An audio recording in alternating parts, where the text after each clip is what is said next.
Olá pessoal, recebi uma dúvida sobre uso de métodos, né, de objetos alocados dinamicamente que foram desalocados. A dúvida questionava, né, falava, eu criei um objeto dinamicamente, fiz a desalocação e na sequência, por engano, estava chamando um método desse objeto e o compilador não reclamou, né? E isso procede. O compilador não faz essa verificação se o objeto foi ou não desalocado para, né, usar os seus métodos. Então eu fiz aqui um pequeno exemplo onde eu tenho um vetor que vai ser alocado dinamicamente. Não estou nem mexendo com orientação a objetos aqui, só um ponteiro mesmo, para mostrar que sim, isso pode acontecer e acontecer com bastante facilidade. E isso pode gerar uma série de dores de cabeça por conta de problemas de falhas de segmentação de memória. Então você tem que tomar cuidado com isso. Então eu tenho um vetor aqui que vai ser alocado com um determinado tamanho, que é ali do teclado. A alocação é feita por uma função chamada foo1.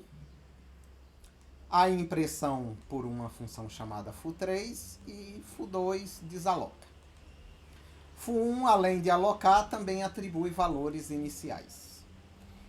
E essas funções estão numa biblioteca foo.h. Como assim? Bom, o include, na verdade, inclui um arquivo. Quando você usa menor e maior, significa que esse arquivo está no diretório padrão de bibliotecas. No Linux, por exemplo, no /usr, /include e mais alguns. Tem uma variável de ambiente que configura isso.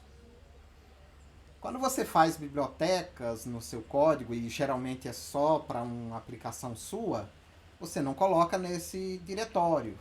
Então, geralmente você deixa numa pasta do projeto. E aí você coloca, entre aspas, o caminho relativo ou absoluto do arquivo. Como eu não coloquei nenhum diretório aqui, isso significa que foo.h está na mesma pasta em que está o meu código CPP.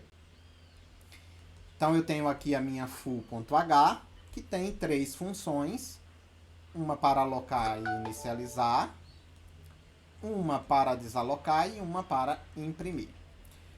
Um arquivo de biblioteca geralmente tem no início uma verificação.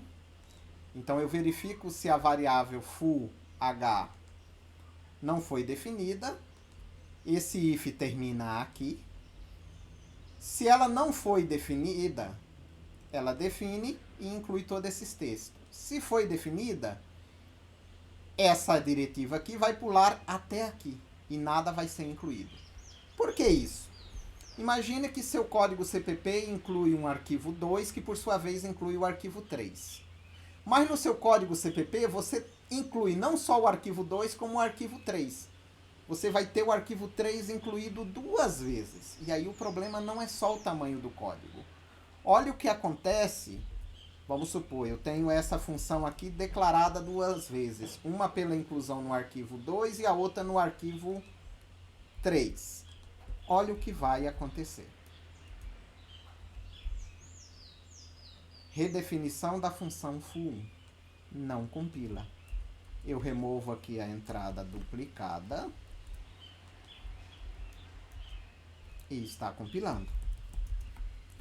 Então, esse início aqui e esse final é para evitar que o arquivo seja incluído mais de uma vez. E aí vai ser evitado pelo teste dessa variável aqui. Geralmente você escolhe algo a ver com o nome do arquivo. No caso, como o meu arquivo chama-se foo.h, eu pus foo_h. Essas variáveis seguem lá padrão do C++, então, né, não aceita ponto, tem que ser sublinhado aqui. Uma observação adicional, eu escolhi a terminação .h, que é a mais usada, pelo menos pelos arquivos que eu tenho visto, então isso é uma impressão pessoal, não é uma análise detalhada, mas também é bastante popular a extensão .hpp, sendo que .h é usado tanto para o pessoal de C quanto de C++, .hpp só por desenvolvedores C++, e tem uma que é bem pouco usada, que é a .hh, né? Geralmente o código fonte principal é feito como, a implementação não é feita como .cpp, mas tem aqueles que usam .cc e tem aqueles que usam apenas .c, mas isso geralmente é feito apenas pelos desenvolvedores C puro. O código C++ geralmente tem a terminação .cpp, .cc ou ainda .c++ realmente, tá? Bom, então, assim, apenas por uma observação do que é mais usual e pode ter erros, tá? Eu vou usar .cpp e .h. Indiferente aí se você usasse .hpp, e aí teria que trocar apenas aqui, tá? É irrelevante. A minha função aloca o vetor, atribui os valores iniciais e retorna. Então, eu estou devolvendo aqui o ponteiro que foi alocado. Eu não estou passando o vetor aqui porque, como ele não foi inicializado, é uma variável sem valor, daria problemas para alterar ali. A melhor forma é fazer isso, tá? De devolver a região de memória que foi alocada para V. Então, vocês veem que aqui no código principal, o vetor recebe o resultado da função. A impressão normal, como aqui eu não estou incluindo, né, a using namespace std, para acessar cout, eu tenho que indicar o namespace por 2 pontos, então tanto para cout quanto para endl.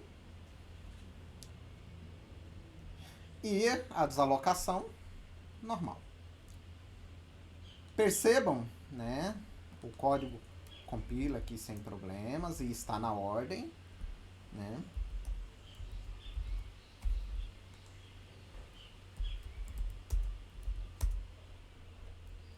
Criou um vetor com 10 elementos, imprimiu de 0, né, a 9. Eu vou aqui, por algum engano, eu vou chamar foo2 antes de foo3, para ficar na ordem aí das foos, né? Eu tô achando que o desenvolvedor fez algum erro, por exemplo. E aí significa que eu estou desalocando antes de tentar imprimir. O compilador deveria dar um warning, né? Não deu. Porque ele não faz essa verificação se o ponteiro foi alocado. Então, o que vai acontecer? Teve um acesso indevido a uma região de memória aí.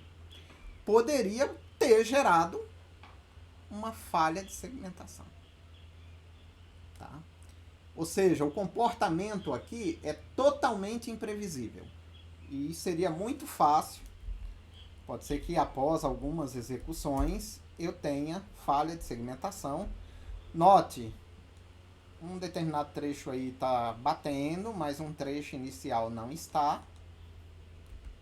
Justamente porque, como essa região foi desalocada, ela poderia estar sendo usada para outras coisas. E aí eu fui lá naquele endereço de memória e mandei imprimir o que estava lá. Como essa memória pertence ao programa, eu não tive falha de segmentação, mas se fosse um endereço de memória que estivesse perto de uma região que não pertença mais, eu teria sim a falha de segmentação. Então esse é um erro muito comum, muito fácil de ocorrer, e que vem daí. Eu desaloquei e estou acessando a região da memória. Então, como é que eu evito isso? Duas boas práticas aqui. A primeira é, desalocou, eu atribuo o ponteiro para null. Como aqui não está sendo passado por referência, né, após chamar foo2, isso aqui deveria ser uma função. Vamos ver por quê. Eu vou imprimir o valor de vetor aqui.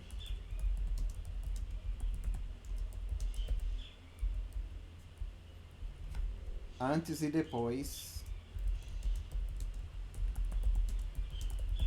da chamada. E vou imprimir também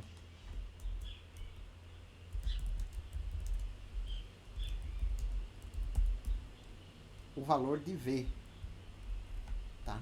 Que é o endereço dele. Então, não estou imprimindo o que está alocado lá, estou imprimindo endereços de memória.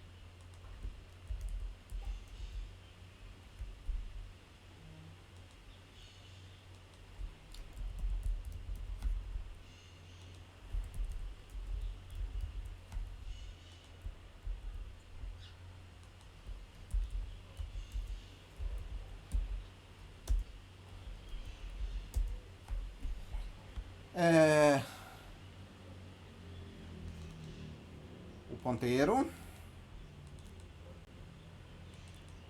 O endereço de memória armazenado nessa variável. Mas na realidade eu não quero nem isso.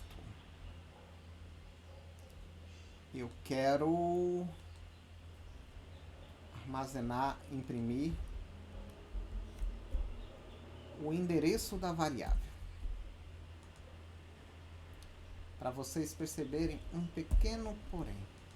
E não o valor que ele está... vetores, ponteiros, armazenam o endereço de memória. E aí está sendo o endereço da região que foi alocada. Não, mas eu quero o endereço do próprio ponteiro.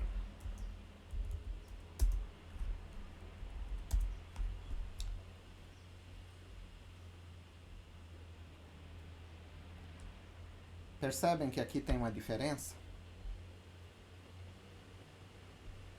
Não é a mesma variável. Está com o mesmo conteúdo, mas não é a mesma variável. Significa que quando eu alterei o valor de V aqui, eu alterei, na verdade, em uma cópia do ponteiro. Então, eu fiz uma cópia do ponteiro, o ponteiro são dois ponteiros apontando para a mesma região, e eu estou aqui apontando esse ponteiro para nulo. Então, não. O que eu vou fazer aqui é, quando eu chamar foo2, eu vou desalocar e retornar nulo. E aí, aqui,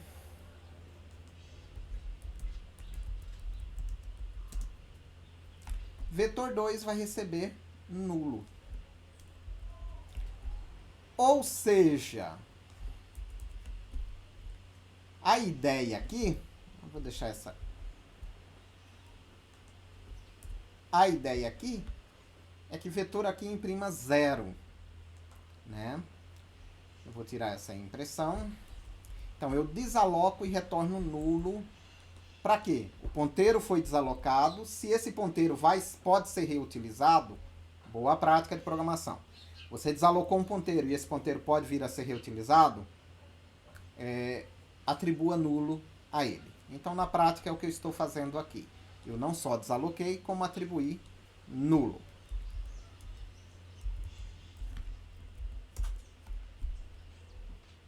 E aí eu atribuí o endereço em 0. E olha a nossa falha de segmentação. Eu não possuo o valor 0 para poder tentar imprimir. Então, o primeiro passo da minha correção está feito. Tá? Que é, desaloquei um ponteiro, tenho chances de reutilizá-lo, atribuo null para ele. Mas nota que não bastaria atribuir null aqui dentro da função. Fazer v igual a null. Por quê? Porque eu estou fazendo em uma cópia do ponteiro. Tá? Chamada por cópia, não é uma chamada por referência. Beleza. E em full? O que eu posso fazer para evitar aquela falha de segmentação? Eu posso verificar ou em full, ou na própria função principal. Vamos fazer lá na principal. Eu posso fazer com que essa chamada